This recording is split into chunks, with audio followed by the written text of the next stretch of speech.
And here we go with episode 88, Mr. Benfica. It is now time for the news this week.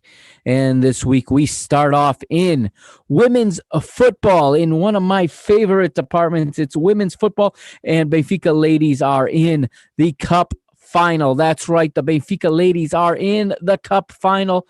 They will be playing later this year in the cup final. It's the date is still yet to be announced.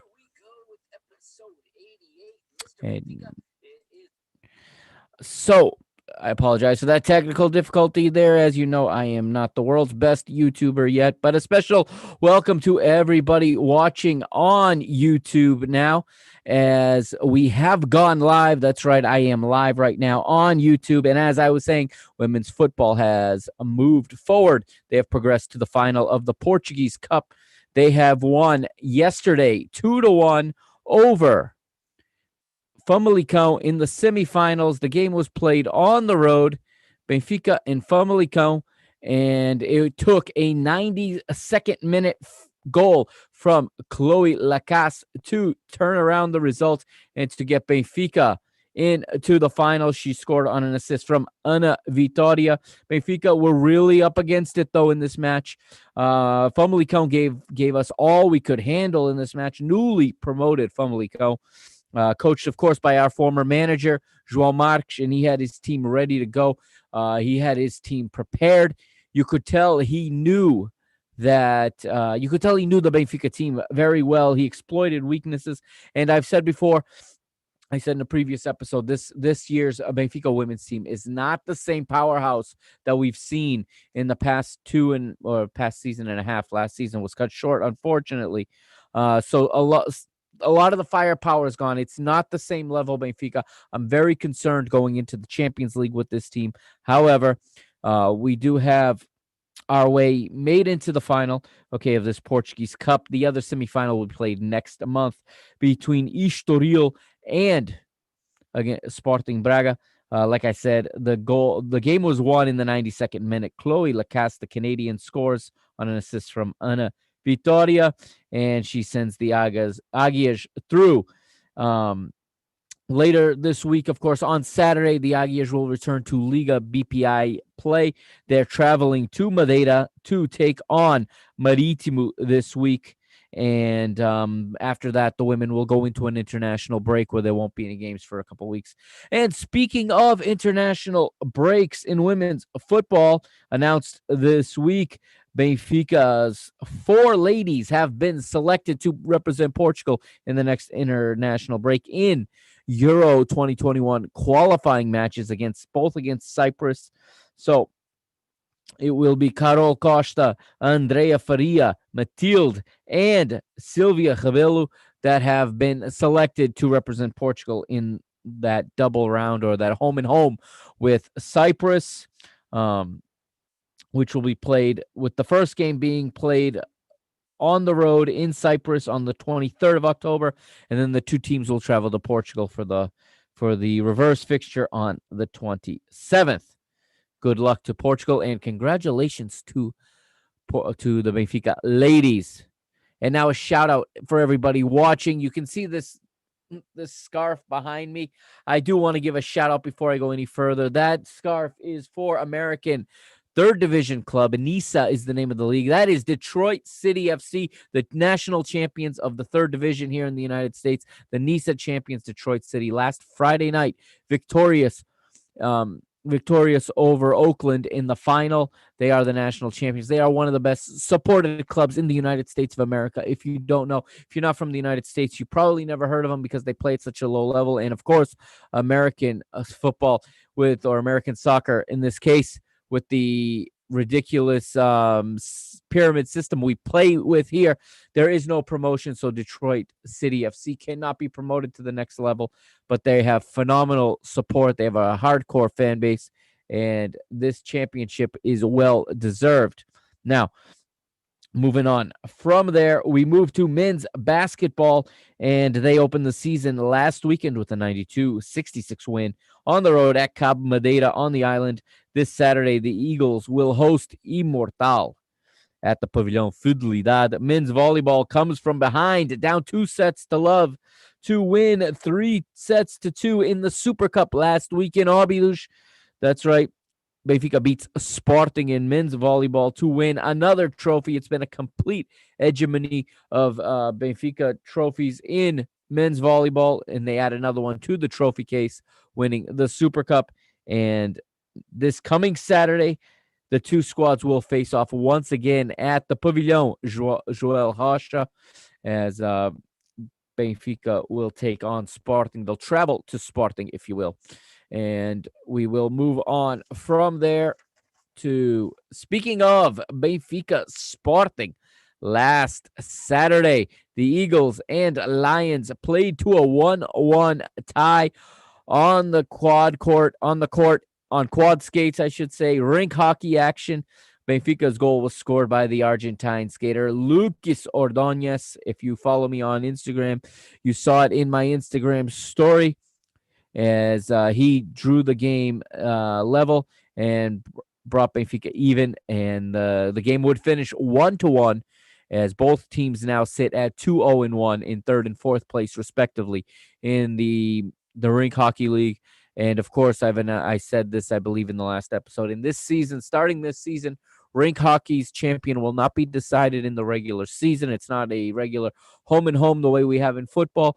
There will be an 8-team playoff, a best of 3 series in the first round, and then best of 5 in the semis and the finals. Men's rink hockey this year experimenting with playoffs to crown a champion. So this result is not as important as it would have been, but no doubt a good matchup, and it was good to skate against, a team of the same caliber. Men's handball was victorious 34-25 over Avanca last weekend, and they stay unbeaten in the league, and this week they will host Pavua at home. Men's football B will return to action this weekend. Saturday, they are away to Aroca. And unrelated to this is some unrelated news, not Benfica related, but Portuguese sports related, and I want to give a shout out to Portuguese cyclist João Almeida, as he continues to lead the general classification at the Giro d'Italia, wearing the pink jersey, which is the jersey for the leader, the overall leader in this tour, in the Giro d'Italia. It is the Tour of Italy and the Caldas de Rainha. That's right, Caldas de Rainha. Shout out, hometown native. Has a 34-second lead in the general classification after 12 stages, as the Giro now approaches the Italian Alps in northern Italy. So we have now our round 3 results in the Liga NOS. We return to football, the main topic of the show, and starting with Friday, October the 2nd, Moreirense 1, Boa Vista 1, Vitória Guimarães 1, Passos Ferreira 0. Saturday, October 3rd, we had Santa Clara 0, Gil Vicente 0. Futebol Clube do Porto 2. Marítimo does o bailinho da Madeira all over the Estádio do Dragão. 3 for Marítimo. Porto have lost. Marítimo take all 3 points from the Estádio do Ladrão. Later that day, Tondela at home 0, visiting Braga 4. Carlos Carvalhal's side finally breaks open and gets some goals as they pick up their first victory of the season. And then on Sunday, on the island of Madeira, Nacional 0, Belenenses 0. The match we're going to talk about here tonight, Benfica 3, Farense 2, Famalicão 1, Rio Ave 1, and Portimonense 0, Sporting 2. That, ladies and gentlemen, is it for the news for this week. And I'm going to put those notes down because now we are going to head in to the match. We're going to start talking about it. It's Benfica and Farense, round 3, Liga NOS, starting in just 1 second. If you're listening on the podcast, you're going to get a quick break here and a quick message from BetterThan.Vegas. All right, one of our loyal sponsors on this program, BetterThan.Vegas. Okay, so stay right there for that ad. If you're watching on YouTube, just sit tight for about 15 or so seconds, and we'll be right back with the lineups.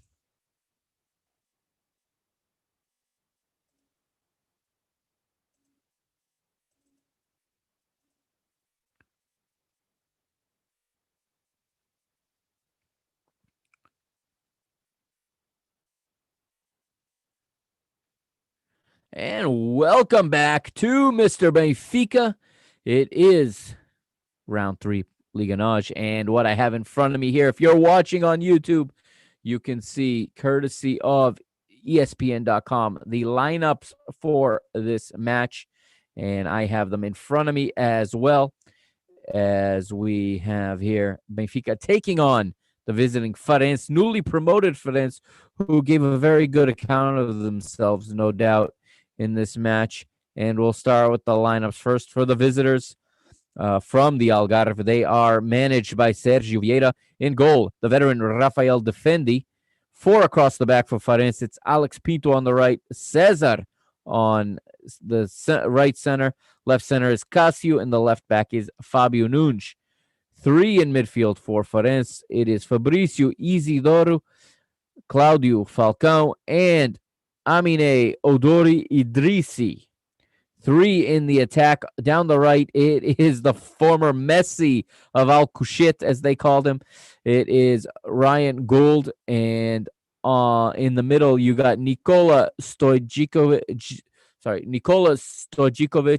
And down the left, you have Jonathan Luca, his real name showing here on ESPN, but he is known as Jonathan Luca. For Benfica, a couple of changes, you could say. Actually, it is actually the lineup we have been seeing as of late, and we see Vlaco Dimos in goal. Odi is in goal once again. Andre Almeida once again the right back, and that's disappointing. The transfer market has come and gone, and he is still our right back. We didn't really get to talk about transfer market in the news. I meant to get to that. I guess I'm going to sidetrack for just a moment and give my thoughts. As you guys know, Ruben Diaz has left. Otamendi's in. There he is right there. Nicolas Otamendi, our new right central defender, our center back. He pairs up with Jardel for this match. The left back is Grimaldo. Getting back to transfers, a couple more players have left. Florentino, as you know, has gone on loan to Monaco. Disappointing, I think. I think he is a guy we need in this team, but apparently he has to leave. So he needs to play. Understandable, as a number of other players have left. We can talk about that in another episode, I suppose. Tomas Tavares has gone to Alaves, and David Tavares to Moreirense, for example. So, and Carlos Vinicius has gone to Tottenham Hotspur for $3 million loan, €3 million euros, excuse me. So Tottenham has not only paid a fee for the loan, but they also will likely buy him at the end of the season. There's the option there to loan there's an option there to buy, for $30 million at the end of the season if he meets their expectations. Back in the team, though, is for now Facundo Ferreira, and it doesn't look like he's going to factor in Jorge Jesus' plans. Gonçalo Ramos has been promoted from the B team. I still plan on doing a B team update episode, and I'll get into Gonçalo Ramos in that one. But that is pretty much the gist of Benfica's transfer market. Also, bringing in a young central defender from Barcelona B. We'll see how that goes. But in this game, Gabriel is back in the hole here on ESPN, and it shows them playing as a double pivot. It really wasn't like that. It was Gabriel playing as a holding midfielder, with Pizzi playing as an 8, or attempting to play as an 8. Rafa's down the right flank.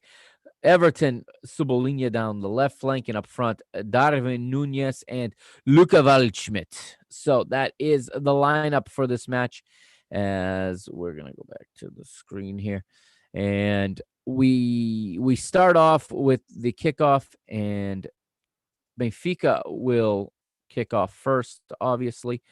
And it's not a bad start for Benfica once again. Benfica get off on the right foot as they have under Jorge Jesus. This is something we have come to expect, something we have come to see in the first three matches, plus in the preseason matches.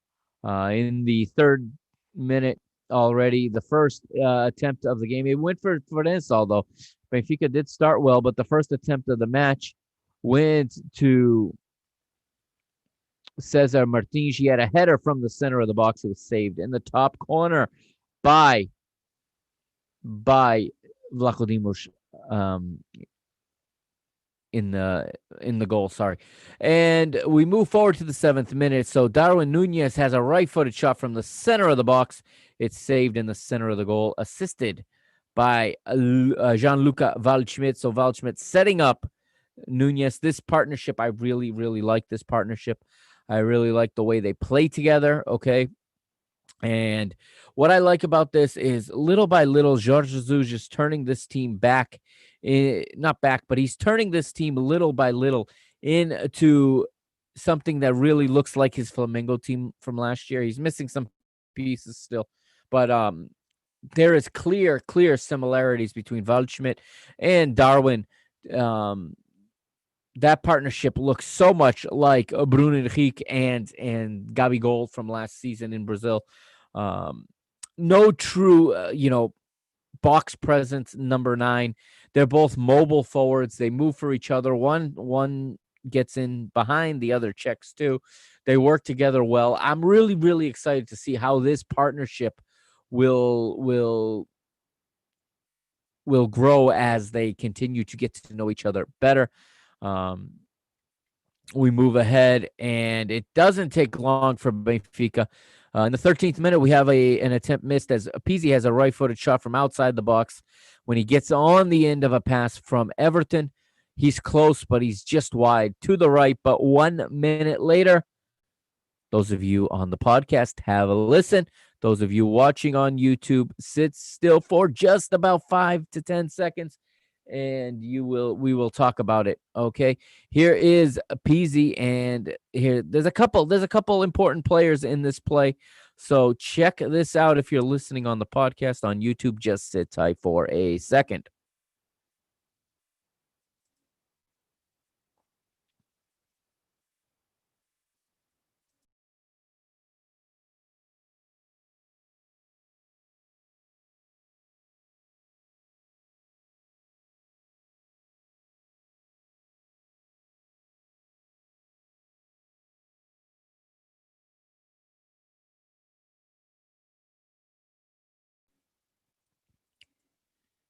And so it is Pizzi getting his name on the score sheet in the 14th minute. He gets an assist from Rafa, and this was a nice goal. This is a play that I've decided, a special treat, if you will. For those of you watching on YouTube, I'm going to break this down. I'm pulling out the old whiteboard here. Hopefully you can see it. As I'm going to grab my pen here and show you exactly what happened, because unfortunately, I can't show you the video on YouTube, but as you can see here, I have my board, and the ball starts here with Cássio, okay? Cássio is looking to get the ball to Fabio Nunes right there. Okay, I have Fabio Nunes highlighted and or circled, I should say. So he's looking to put the ball here. Benfica pressing high. This is what I like from Benfica. I like this press. However, I am concerned about one thing here, and I will put the board closer, okay? So you have defensively, the way Benfica lined up for the shape of this play, it worked out, but it could have very easily been dangerous. You see the back here, the back line here. Andre Almeida. So the green X's represent Farense players. The black ones Benfica. I put the Benfica player numbers here. There's Andre Almeida, Otamendi, Jardel. Here is our holding midfielder, Gabriel, playing left back. He's covering because Grimaldo is here right next to Everton Cebolinha. I know it's hard to see there on the screen, but you got number 3 here. That's Grimaldo. That's Everton. Okay. And they are both, covering the same player here. because Gabriel is back here, okay, there is a huge gap, in my opinion, right here. I'm going to draw a quick line like that and like that, okay? So you can see in here is a huge gap, and if Farense had the quality players of our, actually, this Ryan Gold right here, if he drops into this space, okay, he's got time to turn, and he's got time to play a ball in and send his teammate in on goal. Fortunately, though, Benfica are pressing, and Rafa has his, Rafa is paying close attention. So Casio wants to play the ball here. Okay, he's looking for Fabio Nunes. Rafa reads it. Rafa meets the ball here. He steals it right there. Okay, Rafa then comes around and starts going in towards goal. He does a very good job to start dribbling at goal and not taking it down the line. Okay, so what happens is he sucks Casio over. Casio is going to come over here to try to take away the shot. All right. And here's the confrontation. Now, Luka Waldschmidt here. This is the key part of the goal, okay? Because you've got Rafa's going to go that way. Pizzi's going to make his run straight into the box, okay? Pizzi's going that way. Darwin is going to go Darwin is going to stay here.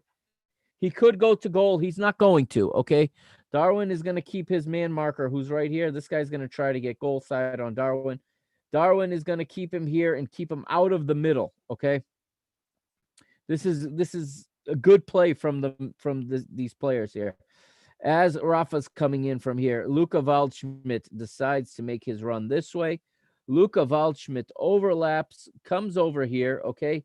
When Casio, who I'm going to draw as the next right here, Casio is here. He's got to make a decision. Is he going to step to Rafa, or is he going to go and pick up Waldschmidt, okay? Casio is waiting for help from his partner. He needs his partner in here to take the middle so that he can go get Waldschmidt. Help is very late arriving because he's worried about Darwin, okay? So when the ball gets here, Rafa's got two options. So let's draw the ball right here. Rafa has two options. He can play in Waldschmidt. He can play central, waiting for Pizzi to arrive, and Pizzi's going to arrive shortly. Or if Pizzi gets picked up by this other defender here, if this defender comes in here and is the help that Casio is waiting for, Rafa can swing it all the way across here for Darwin to run onto. What ends up happening is Casio here freezes. Casio doesn't know what to do. He literally only turns his head this way. It's enough for him to square up. So what happens is his body shape has changed. Okay. Casio went from, his posture being this way, taking away the shot in the pass central. And when he sees Darwin make that run, his head drops and his shoulders go with it, and he becomes square. And now the pass right here is open. Rafa plays it in. Pizzi is here. Late arriving defender gets a deflection, but the shot is on goal. And Benfica lead 1-0. Overall, a very, very good play, both by Rafa. A finish, obviously, from Pizzi, but also the finish was by Pizzi. But underrated in the play is the run from Luka Waldschmidt. So Waldschmidt deserves more credit on that play than I think he was getting. And Benfica take the lead in the 14th minute, 1-0. And for everybody watching, this was likely, I think we were all assuming that this was going to be another game where we were going to get ahead by a couple of goals. And I'm not going to say cruise, but I thought we would be controlling the match. But Benfica would squander some chances throughout the rest of the first half. And then we move forward a little bit more, and we get a yellow card for Fabio Nunes. That yellow card comes in the 33rd minute. In the 34th, it is Nikola Stojikovic with a right-footed shot from the center of the box, saved by Odi Vlachodimos. He had a very, very good match in this game. Odi did, as he was called on quite a bit, probably too much for most people's liking, but he did quite well when called upon in this match. And we move forward now as we go to the 39th minute. It's a foul by Rafa. He fouls Fabio Nunes. And the half will play out pretty much that way. And at 45+1, the referee blows his whistle for halftime. And Benfica will go into the team room ahead, a goal to nil. And for those of you listening to the podcast, going to take a quick break here. And those of you on YouTube, sit tight for just another moment, and we will be right back with the second half here on Mr. Benfica. Remember, I am the Mr. Mike Agustinho. You can follow me on Twitter at Benfica Mister, on Instagram at Mr. Benfica, and on Facebook at www.facebook.com/Mr. Benfica. We'll be right back with the second half here on the PTB Media Network.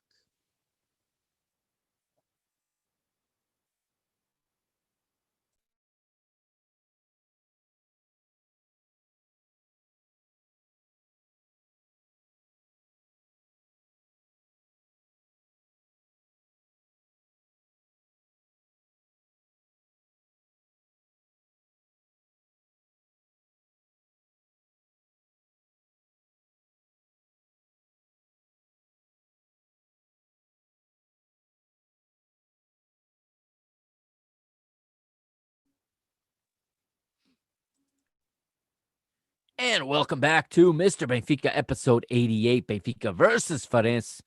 And we go to the second half, and right off the bat, 47th minute, it is Fabricio Isidro with a right-footed shot from outside the box, but it's just a bit too high. He was set up by Ryan Gold. Ryan Gold, you'll remember, like I said, is the Messi of Alcochete back in the day. He was the one Sporting was touting as the next Messi, the Scottish Messi. They paid quite a bit of money to bring him in from, I believe it was from Dundee United or from Dundee. Back in the day, they brought him in, and they really thought they had the next Lionel Messi. Well, he is now a player on Farense. He was last season's player of the year in the second Liga, however.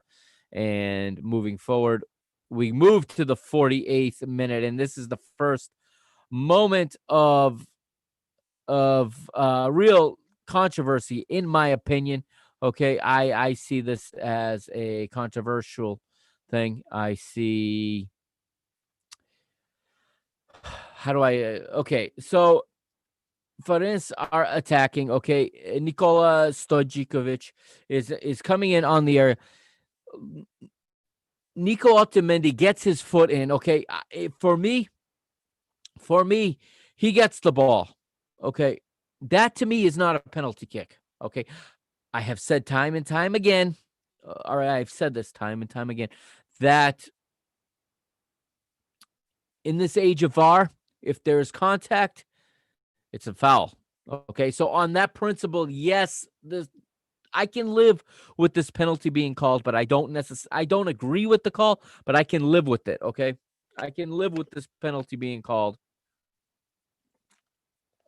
because yes, there was contact. Okay, I live with that, but what the referee doesn't call it at first. Okay, the referee does not call it at first. He plays on.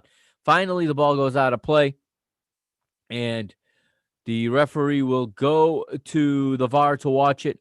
And as I watched it, I didn't agree, but I knew he was going to call it. Okay, I remember when there was a time. Okay, there was a time where if you got the ball first, you could get whatever you wanted. Anything else was fair game. I know the rules are interpreted differently now, but I don't think there was excessive force. Like, for example, it is a penalty even if you get the ball but use excessive force. That's a rule that is actually on the books. This, to me, was not excessive force. I disagree with the call. The referee, however, comes back from the VAR, does the box, and points to the spot. Farense have a penalty kick. It is Ryan Gold who steps up. In the meantime, Gabriel was whistled for a foul on the continuation before the play was checked by VAR. So Gabriel gets a yellow card for a play that basically should have been, if the rules were right, should have been invalidated, because if you bringing play back and calling a penalty. How can you give a yellow card for play that happened? Had the referee gotten it right the first time, the play wouldn't have happened and Gabriel wouldn't have been booked. But again, VAR is new, and this is Portugal, and we know these referees and how they are. So Nico Otamendi goes into the referee's book as well. I think a bit harsh, but Ryan Gold steps up, and he tries to capitalize with the left-footed shot, but it is saved in the bottom corner by Vlaco Dimo. He saves it, and however, the referee whistles. He calls everything back, and it looks like there is going to be a re-kick. Now, it just gets more confusing because if there was an impediment, the impediment was against Farense. It shouldn't be a re-kick.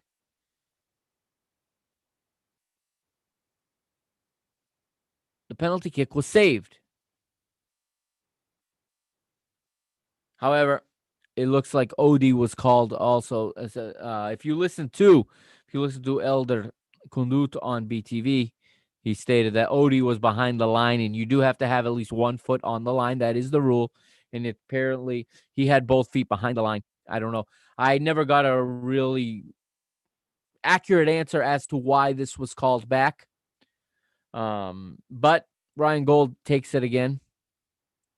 And again, Odi guesses correctly. Odi makes 2 penalty saves, essentially. He saves the same penalty kick twice. And you're thinking at that time, we're good. We're good. We survived the scare. The team's going to wake up now, and we're going to take control of this game, and we're going to go forward. Unfortunately, though, on the ensuing corner, ball is delivered by Ryan Gold, who just missed the same penalty kick twice. His in-swinging left footer finds the head of Jonathan Luca. And just like that, it is 1-1. Jonathan Luca beats both Jardel and Otamendi here and heads it into the goal, 1-1. And Odi loses his mind, and rightfully so. He just saved a penalty kick twice. He saved the kick. He saved the re-kick. And these guys can't mark up. Now, this is the first set-piece goal we have surrendered since Jorge Jesus has taken over, okay? This is something we surrendered once a game last year. So I am going to keep that in mind, but definitely not a good defensive play, as I think Otamendi at this point, okay, he was in a lot of pressure. Imagine this, and this is going to sound to some like I'm making excuses for Otamendi, okay? I, for one, like this signing. I think this was as good as you're going to get on the market right now. I've said before that I thought Fabio Cardozo from Santa Clara would be perfect for our back line. They didn't go get him. They did go get Otamendi. Part of it was financial fair play related. Manchester City needed to offload him to balance out the books and to make everything, cross the T's, dot the I's on the transaction for Ruben Dias. But at the end of the day, okay, he had a phenomenal first half. This is, you listen to all of the shows and you read the blogs and you listen to the commentaries, read the commentaries, whatever. Otamendi had a very good first half. Many say he may have been the best player on the pitch in the first half. Otamendi had a dreadful second half. Does that mean that I think that Otamendi is somehow here to sabotage Benfica? No, I don't believe that. I said last week he's a professional. He's here to do a job. I don't care what club he supports. Okay, I think he's going to do a phenomenal job. I think he's going to win over Benfiquistas in time. All right, he had a very tough. I think that penalty kick really messed with his psyche. Not to mention he has not played in months. Okay, he's not match fit, not for 90 minutes. But we needed him to step in right away because Jan Vertonghen, Super Jan, is injured. I should have mentioned that at the onset when we talked about the lineups. But Super Jan is injured, and Otamendi has to step in right away. Jardel partners up with him. Was it a mistake to start Jardel instead of Ferro? Maybe, but I get Jorge Jesus' reasoning. It was 100% where my line of thinking would have been also. Ferro is still learning JJ's system. He's still learning what JJ wants out of his center backs. And Ferro is still battling his own confidence woes, his own demons, if you will, in terms of confidence. And Jardel knows exactly what's expected of him. Jardel knows JJ, and he knows what he wants. I think it was the right decision. Hindsight being 2020, obviously. Jardel would get injured on this penalty, on the play that ensued in the penalty, because what happened was when the foul was not called, again, another error. Okay, if that's going to be a penalty, the foul should have been called. When the foul was not called, the ensuing shot hit Jardel right off the head. He was likely concussed. He ends up coming out of the match just a little bit later with dizziness and with other issues that are usually related to concussions, and it's a little bit scary and makes you wonder how many more times we're going to see Jardel on the pitch. But back to Otamendi, I think he had a real good first half. He was confident. I think his body started to get tired. I think when the penalty was called against him, his mind, his psyche was affected. And I think what Otamendi learned in that moment that penalty was called, he learned the difference between what's a penalty at Porto or against Porto and what's a penalty against Benfica. There is no doubt. You see the surprise on his face. And just about all of us agree that if he's wearing blue and white prison stripes, and that's the Estádio do Dragão, no referee's calling that a penalty. Whether it's the right call or not, that's not what I'm arguing. I'm saying if he's playing for Porto, that is not a penalty. Referee calls it a penalty. I think that messed with him after that. Also, I think his legs start to get tired, and the mind follows. He's an experienced center back, but it has been a long time for him since he's played. And I think this just starts to pile up on him. Fortunately, he's a experienced veteran. He's going to rebound just fine. Played twice for Argentina this week in international duty. I think we're going to see much more of the Otamendi we saw in the first half than what we saw in the second half. 54th minute, Jorge Jesus goes to the bench. He replaces Rafa with Pedrinho. I think this was a good substitution. They're different players. It changes up the look a little bit, changes up the style. Farense had Benfica figured out at this point, but Farense were defending well. They were lying with their blocks low. They were cutting off the passing lanes. Rafa was not getting the ball in the spaces, which would enable him to run at defenders anymore. Pedrinho brings a more agility or a more slalom-styled technical game, not so much the straight-out speed that Rafa has. But listen, I have to say this, okay, about Rafa Silva. I've said it before. I say it again. Whether he plays phenomenal or he plays terrible, 9 times out of 10, Rafa Silva comes out, gets something accomplished in the match. He could be the worst player on the park. He gets a goal or an assist. It does not matter. This is the kind of players that need to be in the lineup all the time. And this, for me, is going to make it very tough for Pedrinho to break the starting 11. If Rafa stays healthy and he keeps picking up a goal or an assist, and this game it happened to be an assist, it was a goal in the previous match, he gets things done. It may not be pretty. It may not be artistic. It's more workmanlike, yes. It's ugly sometimes, unattractive, boring even, but he gets it done. These are the kind of players we need. Same goes for PZ. Everybody's talking about how our midfield dropped a level with PZ instead of Taarabt. And here we go again. I'm going to upset a lot of you. I know how you feel about Adel Taarabt. And don't get the wrong impression. I have a place for Taarabt in this team too. It's not to play 90 minutes, but there is a good role for him. However, Adel Taarabt, for all the nice touches and the wonderful vision he has, he sees everything, right? Adel Taarabt, 1 goal, 1 assist.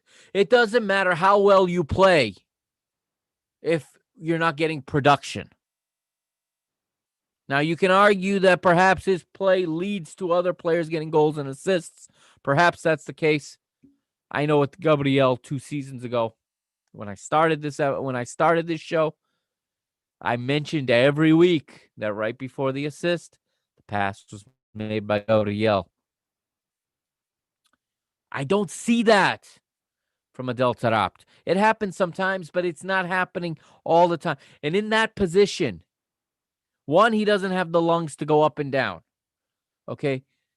Two, he leaves his midfield partner out in no man's land. If Adel Tarabt is playing in this match against this Farense, in the way that they countered, there is a highway down the center channel because he's never where he needs to be defensively. Peasy can play bad, and he doesn't play anything special. I admit he wasn't special. He doesn't get back well. Peasy gets on the score sheet. Peasy and Rafa, for all the crap they've taken for last season, and deservedly so for the most part, I think more so Peasy than Rafa. And worst, I think the biggest problem last season was Andre Almeida, in my opinion. Maybe that's unfair. Maybe I'm just using my personal opinion and I'm biased. But Peasy and Rafa are players that when they play bad, when they play poorly, and they seem to do nothing right, they get on the score sheet. I don't want to hear it's only against the weak teams, okay? They get on the score sheet.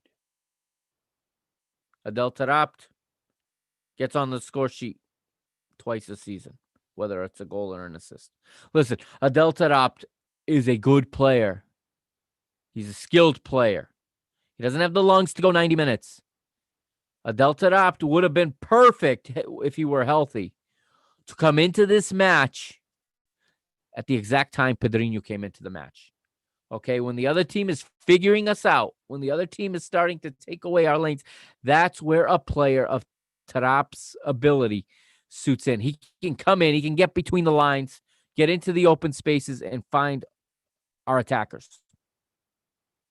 When he starts from the beginning, he does it a little bit, but he slows down. He runs like crazy because he doesn't understand positioning. I don't know why. And it's not his fault either. He's being asked to play as an 8, and he's not an 8. And you could say we don't need an 8. He got an opportunity last year as a 10. Again, 1 goal, 1 assist. You're going to play in the 8. You're going to play in the 10, a false, attacker. You're going to play as a false 9 or whatever. You're going to play in that attacking third, and you're going to be the setup guy. You need either goals or assists. But again, back to Rafa comes off maybe not a particularly inspired performance, but again, play of the match. He is the one that picks out that poor pass, or it wasn't poor, it was just short.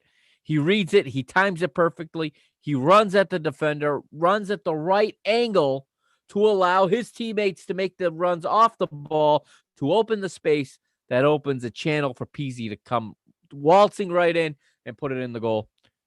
So Rafa Silva leaves the match with something to show for it. And Pedrinho comes in, and I said this is a good substitution. Also, in the same stoppage, Haris Seferovic, the Swiss assassin, returns. He replaces the young German international Luca Waldschmidt. He replaces his former Eintracht Frankfurt teammate. And Seferovic has been born again, man. Let me tell you, whether he Darwin for Seferovic is the player we were looking for last season. It looks like we tried so many ways to get Seferovic playing last season, to get Seferovic scoring. Seferovic needs the right type of strike partner, and he's got it now. I think Waldschmidt could also be just as good of a strike partner, but Darwin sets him up. Darwin Nunez has 3 assists. I've heard the criticism that he's not scoring for whatever many millions he went for. Again, I don't want to break down economics for you. This is not an investing podcast. This is not a money podcast. You want to learn about that, go see Rich Dad. Go listen to Robert Kiyosaki. He'll tell you all about that. Okay. But Darwin is a 5-year investment. Darwin is going to make his value later in the contract. Right now, he's learning. But you know what? 3 assists. Fantastic production. Again, 3 matches, 3 assists. That's pretty good out of a forward, out of a young forward. I can live with that. Also in this stoppage is a substitution that I think needed to be made. Gabriel, not good in this match, okay? I pointed him out when I brought out the whiteboard. There was a hole in the midfield between him and Pizzi. It just didn't work. Offensively, he does good things, but again, somebody has to be sound defensively. Now, you're playing. So Gabriel comes off. Julian Weigel replaces him, okay? Julian Weigel is, a player who last season, as soon as he came into this team, was an undisputed starter. Now his third straight match, I should say, not starting for Benfica. And I think I know. I have a theory as to why. Okay. This club let Florentino go on loan. This club does not have a true six. Gabriel's trying. He can do it in some games. Other games are difficult. It all depends on how much defending he has to do. In this one, the team didn't play so well, so he was called on to defend more. He's called on to cover more.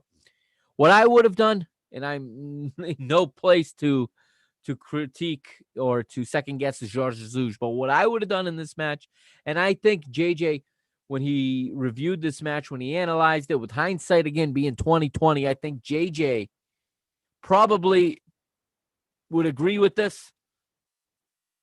This was a match for Julian Weigel to start, and here's why: you got a central defense pairing that has never played together. Okay, there may even be a language barrier between them. We don't really know how well Otamendi understands Portuguese. He played at Porto, where Portuguese is an endangered species. Okay, especially at the years he was there. Okay, so Jardel, who's already, a marginal choice at central defense, he's an emergency selection due to an injury. Okay, so you have 2 not in form, not fit, not fully fit central defenders. For all the criticism of Julian Weigel, that he sits between the 2 center backs and that he only passes sideways and plays everything safe. Now, with hindsight 2020, of course, in fairness, that's exactly what Benfica needed in this match, was for him to sit in front of these 2 central defenders. We were put under pressure by a team that hadn't scored a goal yet in this league this season, but a team that showed a lot of quality for a promoted side. And I think what happened is, I think that Farense came into the match feeling no pressure at all, feeling completely free to play this match. I think their coach played that up, that they had nothing to lose because they played completely free. And he had a good counterattacking setup. He was prepared to counter Benfica. I think if Weigel starts this match, I think if he, instead of Gabriel, and it's hard to take Gabriel out of the starting lineup right now. He had played well in previous matches. I think if he just parks in front of the 2 central defenders, I think Benfica hold on to control a little bit better in this match. But again, nobody was expecting this type of effort in this, but nobody was expecting this type of performance from Farense or this poor of a performance from Benfica. But Weigel comes in for Gabriel, so you make 3 substitutions. Remember, in Portugal, you get 5 this season. In the 54th minute, still just stepping onto the pitch, it is Pedrinho, left-footed shot from outside the box, but it was blocked. 3 minutes later, it's Claudio Falcão for Farense, right-footed shot from the center of the box. That's blocked. In the 57th, though, it gets a little bit scary as the ball does go into our goal once again. Fabricio Isidro would think he scored a goal, but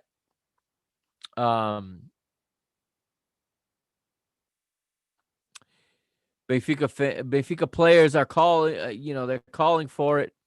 They're talking to the referee. Referee goes to the VAR, and on the VAR, the goal is overturned, and the match remains 1-1. Fortunately for Benfica, very, very fortunate not to be down 2-1 at the 1 hour mark. And just a minute later, in the 60th, it's Nikola Stojikovic with a header from the center of the box. Saved with maybe the save of the match from Odie in the 60th minute. Another free kick awarded to Farense in the 61st. Ryan Gold is taken down by Jardel. And on the ensuing kick, Cesar would be called for a foul against Everton. And Cesar Martins is shown the yellow card. We move forward now in the 66th minute, and Farense will go to the substitutes bench for the first time. Brian Mansija will come on for Claudio Falcão. In the 70th minute, a bad foul from Andre Almeida on Fabio Nunes, and Andre Almeida goes into the referee's book. 2 minutes later, though, it is Jardel signaling that he can't continue. And Jorge Jesus is forced to use one of his two remaining substitutions. Of course, at this moment, we saw Gonçalo Ramos getting ready to come in, among other players. But Jorge Jesus with no choice but to bring on Ferro in the 73rd minute. Ferro replaces Jardel. And to be honest, Ferro does a good job replacing Jardel in this one. He enters this match well. Somewhat reminiscent of when he came into the match last season when he debuted. Confident. Maybe he felt comfortable playing with Otamendi. I'm not sure, but he was quite good in the short 17-minute outing he had in this match. The showing, and in the 78th, finally it happens, and it is Ferro. The play starts with Ferro. He plays a nice diagonal into space for Grimaldo. And let's let everyone on the podcast have a listen. Of course, I can't play it on YouTube, but on the podcast, have a listen here as Grimaldo crosses it for Seferovic.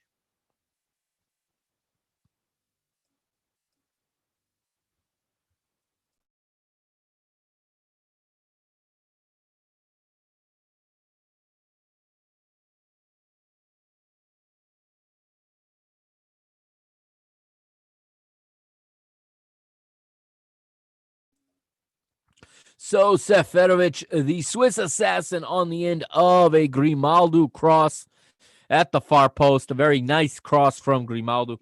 And Seferovic goes up higher than anyone else, meets the ball just right, and he heads it into the near post, beating Rafael Defendi. And Benfica retake the lead 12 minutes from full time, as a sigh of relief is breathed throughout Benfica Nation. And we'll talk about it a little bit later in a little while when we get to JJ's post-match comments. But Benfica feeling the pressure, no doubt, knowing that Porto had lost the night before. There's no question in my mind that Benfica knew and felt the pressure of having to win this match. And Jorge Jesus gives his thoughts on that in a few minutes. So stay tuned, of course. But a huge sigh of relief, a huge alívio, as we say in Portuguese, when Seferovic heads this one in. And it's a very, very good goal. And Benfica needed that, absolutely needed that, a sigh of relief as they take the lead in the 78th. In the 80th minute, Farense will make another substitution.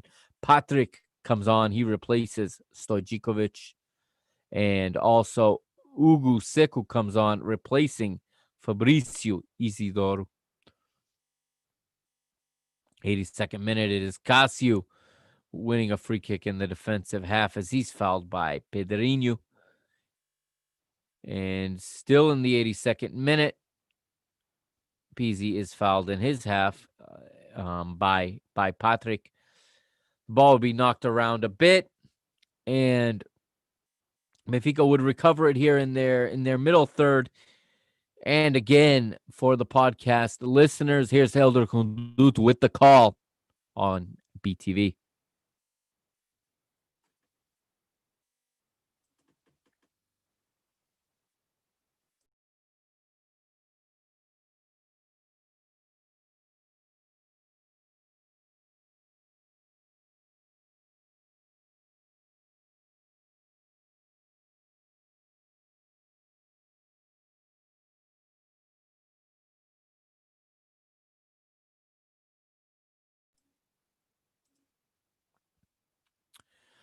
And it's him again. It's the Swiss assassin once again, Haris Seferovic, doubling his total and doubling Benfica's lead and putting himself atop the goal-scoring race in the league, at least momentarily, as he is set up by none other than Darwin Nunez. Not going unnoticed is the cutting through ball that was played through by Julian Weigl.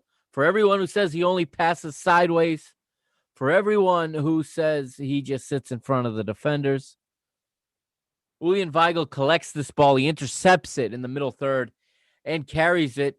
Okay, he runs at Farense with the ball. He's got a little bit of pace, and as soon as the Farense players commit, Weigl threads a cutting pass into space onto the run for Seferovic. Seferovic touches it into open space just to his left for Nunez to run onto. Darwin runs onto it, gives it back to Seferovic, and Seferovic kisses it off the far post into the goal. 3-1 as he doubles his lead. He celebrates the goal with Luka Waldschmidt, and Benfica now look set to take the 3 points. At this point, I was relieved. I thought we were done. I thought this one would be seen out in a professional manner, as Nunez also picks up his third assist of the season. Like we said, 3 matches, 3 assists. Let's talk about Weigl for a second. Okay, he has the key play in this game, in this goal, excuse me. He intercepts the pass from Farense. He carries it and attacks the space and then threads the ball into space. A cutting pass, perfect through ball. And here's what I think is going on with Julian Weigl. I truly believe, and I don't have anybody on the inside, okay? I don't know a single staff member. I don't know anybody at Benfica, okay? I'm going to be, I think that's obvious, okay? There are other hosts, there are other commentators, there are other people that do have those contacts, okay? I don't have any of that, but from where I'm sitting and from where I've sat before and what I've seen and from following Flamengo so closely last season under Jorge Jesus, I believe, I truly do, Weigl was taken out of the lineup when he was to be reshaped into the player Jorge Jesus is looking for. I believe he's being made into William Arão, okay? And what I think is happening, and with this international break, there was a lot of time to work on it, but I think in training, Jorge Jesus is little by little building and training Julian Weigl into the player he's looking for at that position. He's using Gabriel in the meantime. Gabriel is not a long-term solution as a holding mid. You can say that we don't need a holding mid in the Portuguese league, that we don't need a holding mid in the Europa League group stage. You're not wrong. But remember, Jorge Jesus was brought in not on a 1-year contract that he supposedly wanted. I have my doubts that that's true. Nobody asks for a 1-year contract typically. I think he said that as a bargaining chip, perhaps, to not be brought in for 3 or 4 years right away. But Jorge Jesus was signed to a 2-year contract. Okay, this is a 2-year project. And yes, Europe is still the objective. The difference between JJ and other managers is Europe And no, it's not the Europa League. The Europa League is a stepping stone, is a building block. The Portuguese league this season, while winning it is the most important objective, it's still a building block for next season. I think JJ's project, JJ's work will start to show fruits this time next season. Next season in the Champions League. Remember, in Portugal, even the second place team after this season will go directly into the group stage of the Champions League next year. Knowing that, JJ has the flexibility to build a little bit. He's not always known as a builder, but he's doing building. And I do believe he is shaping Julian Weigl into the number 6 that he wants. Okay? He is going to bring the aggressiveness out of him. I think he is working that. This goal showed a little bit of aggressiveness. He ran at the opposing midfield. He played a sharply hit cutting pass into space for his striker. I think little by little, we are going to see Julian Weigl grow, and we're going to see him reintroduced into the starting lineup when he is at what JJ is looking for. That's my personal opinion. Maybe it's wishful thinking, but that's my personal opinion. That's what I'm seeing, at least right now. I can't fathom that Jorge Jesus thinks that Gabriel is a solution for that position for the next 2 seasons. They are building the team right now to be in the Champions League next season. I truly believe that. That's why they've invested what they did. They didn't invest this all to win the Portuguese league. They want to win the Portuguese league, but the return on the investment has to be a good Champions League. And because it's a safer bet this season, because second place goes directly to the group stage, we don't have the same disaster that happened this season in Champions League qualifying. That's what I really think he's doing. And he's still going to find an 8, maybe in January, maybe next summer, to play in front of Julian Weigl. But you have to believe that Jorge Jesus believes that Weigl is that guy. Otherwise, Florentino would be playing there, in my opinion, because that's a natural spot for him. With Jorge Jesus' coaching, absolutely. But it looks like it's going to be Weigl. Now, again, a very, very good pass, and Benfica go up 3-1. They make their final substitution. Poor Gonçalo Ramos does not come onto the pitch. It's going to be Chiquinho instead, and he replaces Darwin Núñez. And just when you thought it was over, 90th plus 2, we do get a substitution for Farense. Buda comes on, replaces Cássio, a striker for a defender, and Pedro will replace Alex Pinto. And in the 90th plus 4, it is the error by Nico Otamendi. He is dispossessed by Patrick. Patrick takes the ball off of Otamendi's feet, goes in, and scores a goal, makes it 3-2. Again, for me, this is a foul. My issue here,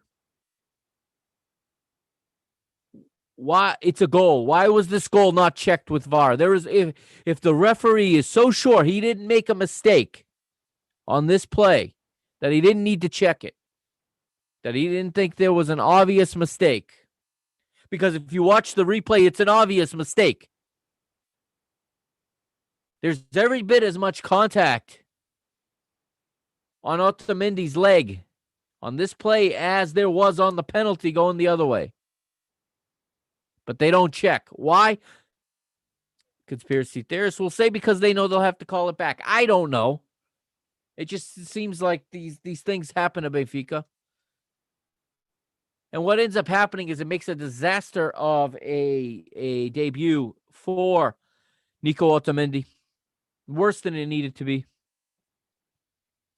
You removed 3 or 4 situations and he had a very good debut. But everybody's talking about the mistakes. They're talking about the penalty. They're talking about this goal. Penalties dubious. This is certainly a foul. This is certainly a foul. There is no way this is not a foul. That's why they didn't check it. It has to be. But it's too little too late for Farense. And Benfica win 3-2. On the podcast, we're going to hear JJ in the flash interview post-game. And then I'm not going to summarize and translate it for you this week. I'm just going to get right to the point and something he said that stuck with me and something I was glad he said. So sit tight for just a minute here on YouTube and on the podcast. Have a listen.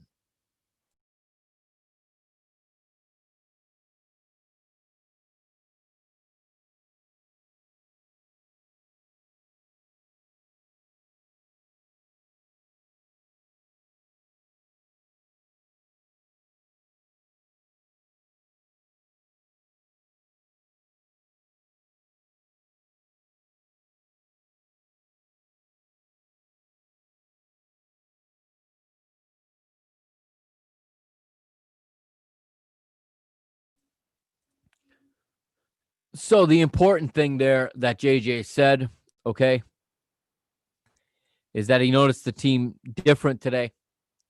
And he says he realized, and he thinks it comes from last year. I think it comes from even further back than last year, because we've been seeing this for quite some time, is that the players felt the pressure, and he felt that they felt the pressure, knowing that our biggest rival, at least in terms of for the championship, for me, it's the biggest rival we have. The neighbor is not the biggest rival. That's a different rivalry. The biggest rival is the one up north. Knowing they had dropped all 3 points the night before, this team froze up with the expectation of having to get the victory. They got the early goal, and as things started to unravel, I think, again, psychologically, this team is very weak. I said this last season. This team is very, very weak psychologically, and it shows. And now the manager has essentially confirmed that, and I'm glad he did that, okay? I don't like when managers, skirt around these issues. I don't like when they skirt around these issues. I don't like when managers pretend that their players don't know what happened in the other matches in the league. Or even they like to say that they don't know. Okay. I loved Bruno Lage. Nobody that's listened to this podcast, go back and listen to, season 1. I loved Bruno Lage. Okay. I still think Bruno Lage is going to be a great manager in time. It's very tough to have this as your first job. But one thing about Bruno Lage was sometimes he denied the obvious. And I understand why. He was protecting his players. Jorge Jesus is a no-nonsense, no BS, honest manager. And he said, yeah, they didn't deal with the pressure of knowing they had to win this game, knowing that our rival had dropped points and now the expectation was higher that we were going to win, playing the last place team, no less. I like that he mentioned that. Okay. He also mentioned the most important is that they got the result. That's correct. Now, what I'm going to do here is I am going to bring up the goal point for you guys. Okay. And we're going to go through the ratings. If you're watching along, you will see it. If you're listening, I will do like I always do and just read them off to you guys as the goal point ratings are loading. Give me just a moment here.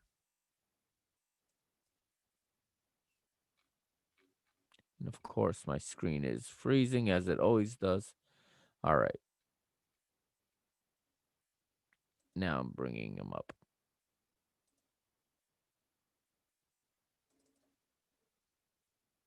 And there you see the goal point ratings. We'll start with Farense, who actually have a higher average rating than Benfica. So according to the analytics, Farense outplayed Benfica. Okay. And let's see here.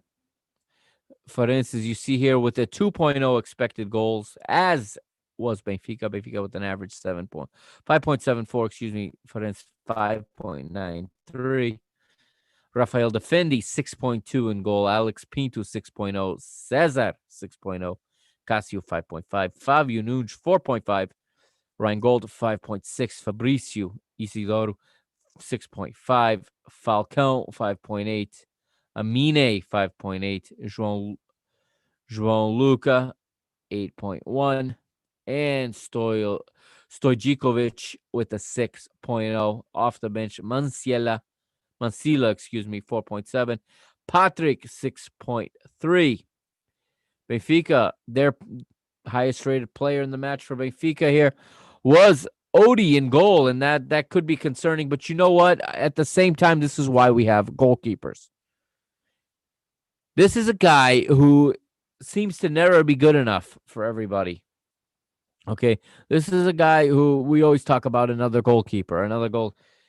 You know what? This guy just keeps working and keeps getting better, and very, very happy with this performance from Odysseus, as he is Benfica's top-rated player with a 7.7. Andre Almeida with a 5.6. Otamendi with a very, very harsh 3.7, of course. The goal, that was his fault, and the penalty kick will contribute to that. Gabriel with a 5.9, Jardel 5.8, Grimaldo 5.2. Everton, not the same Everton in this match. He did not have that explosion in his step. He lost a lot of balls in this one. He had been the man of the match in the first two matches. Not in this one. Not a good showing for Everton. Perhaps he already was thinking about his international duty and his long trip to South America to represent Brazil. I don't know. But perhaps Farense was just ready for him. They had 2 matches worth of film to study up on. Hopefully we're going to see a better Everton on Sunday this week when we take on Rio. Very dangerous match for Benfica this week. Pizzi with a 6.2, not a bad performance. Again, with a goal that will raise that number, of course. Rafa with the 6.1 and an assist. Waldschmidt 5.6. Again, some of the things he did in this match were off the ball. They were unnoticed, but I noticed it. And you have to watch the game closely sometimes. But he had very important contributions to this match, in Darwin with a 6.3. And, of course, off the bench, Seferovic 6.7, Pedrinho 5.6, Weigl 5.5, and Ferro 5.7. Let's look now at the... We're going to look at the statistics. Sorry, the screen is so small there. And I'm going to move it back. So we have 12 shots on goal for Benfica to 14 for Farense. 12 shots total for Benfica, 14 total for Farense. On goal, 7 for Benfica to 9 for Farense. Actions inside the opponent's area, 30 for Benfica, 27 for Farense. 3 corners to Benfica, 2 to Farense. 80% pass efficiency for Benfica, 74% for the side from the Algarve. The vertical pass, Benfica with a slight advantage, 60% to 52. Defensive actions in the opponent's midfield, slight advantage there to Farense, 17 to 16. And fouls, Benfica committed 12 fouls to 11 for Farense. Benfica 58%. Possession to 42%. All right, let's get into next week's matches as we're getting now towards the end of this episode. And next week, I have the fixtures here right now. We will have starting Saturday. Okay, now the international break is over. Gil Vicente host Tondela, Marítimo host Portimonense, Braga host Nacional, and the big one Saturday, 3:30 Eastern time here on the eastern coast of the United States, 8:30 p.m. 2030 in Lisbon. It is Sporting hosting Porto. One of our rivals, or even better if it's both, are going to drop points. Interesting to see how this one goes. Sunday, you have Belenenses SAD at the City of Football hosting Moreirense. Passos Ferreira hosting Santa Clara. This Farense team will host Famalicão. And then the big one for us is Sunday afternoon, 3 o'clock here in the United States on the East Coast, 8 p.m. in Portugal, 20 o'clock, 20 hours, however you say it. It is Rio Ave hosting Benfica. This is a very, very, very tough match. This is Rio Ave, who just took AC Milan to 12 rounds of penalty kicks, okay? And should have won that match. It was until the final kick of the 120 minutes that they did not win that match. They were leading before conceding a penalty kick. 4 chances to win in the shootout, by the way. But they also have had an extra week to prepare for Benfica. Benfica's had all these guys away on international duty. Benfica historically does very poorly on the back end of international windows. Okay. Or international windows. I hope that the Sporting Port game ends in a tie so that we can afford a tie, because this is a very, very tough match. I am not going to be overlooking Rio Ave at all. Rio Ave are a good team with good players, okay? And they're going to be hungry. They're going to be motivated. You know, they're going to be a little bit pissed they're not in the Europa League. And Benfica have to be careful not to be looking ahead to their Europa League match later on Thursday of next week when they travel to Poznan. So I really think that this is going to be a very, very tough match. But if Benfica respond on the back end of this bad performance that we just talked about against Farense, if they come back with a good performance on the road in a tough place to play, not the environment, but the pitch at Rio Ave and Vila do Conde, perhaps it can springboard Benfica through the month of October into November, and hopefully getting some more good results and opening some space between them and the rivals. Monday's match is Boavista hosting Vitória Guimarães. Let's go to the table, and I will actually bring that up for you here on the screen, as we will have here the table. And give me one moment just to get it up for you. As Benfica are, as you know now, atop the table, and I'm going to hit the table right there for you guys in the Liga NOS. And just give me one moment. Again, apologies. This is not, YouTube is not my strong point, as this table comes courtesy of FOTMob.com. And I'm going to share the screen. So you're seeing it now. Here is the table. Benfica are top of the table with 9 points, 3 victories, 10 goals for, 3 against. Second place, Santa Clara, the surprise. Os Bravos Açorianos are in second place. Isn't it nice to see our logo in the top 2 spots? Santa Clara have 2 victories and a draw, 3 goals scored in 3 matches, 3 for a +3 goal difference. Third place right now is the other island side, Marítimo. They have 6 points from 3 matches, 2 victories and a loss, 5 goals for, 5 against. Sporting right now are fourth with a game in hand. Remember, their first match was postponed due to a COVID outbreak within the team. Sporting have 2 victories, no draws, no defeats, no goals surrendered, 4 scored. They got 6 points. Porto also on 6 points in fifth. They have two victories and a defeat, 10 goals for, 4 goals against for a +6. But because I believe under the rules, because they have played an extra match, they're behind perhaps. Either way, these 2 teams will sort themselves out on Saturday. 6th place right now, Nacional, 5 points. 7th place goes to Famalicão with 4 points. Also on 4 points are Belenenses, SAD, Gil Vicente, Moreirense, and Vitória Guimarães. Vitória Guimarães, of course, with the new manager now, as Thiago has stepped down. And Braga all the way down in 12th with only 3 points. Rio Ave 13th with 3 points as well. Boavista are 14th with 2 points. Passos de Ferreira are 15th with 1 point. Portimonense 16th with 1 point. Tondela 17th. And in last place is Farense with no points. 3 matches, 3 defeats. Okay, that's going to do it for episode 88. Thank you for hanging with me this long. And I will be back hopefully either Sunday or Monday with a review of the next round 4 match against Rio Ave. And I'm also still planning on getting a women's football review show out. As I said, they had a big victory yesterday, and also a B team report to come out. in the coming week or so, hopefully. So stay tuned to the channel wherever you watch or listen. If you're watching on YouTube, please hit subscribe and hit the bell next to the subscribe so you're notified whenever Mr. Benfica drops any new content on YouTube. And if you're listening on any of the various podcast platforms, please subscribe. Give us a good rating so I can get this podcast out to more people. All right. And I hope everyone enjoys their weekend, enjoys their football. And we'll be back later on this week with a review of Rio Ave Benfica.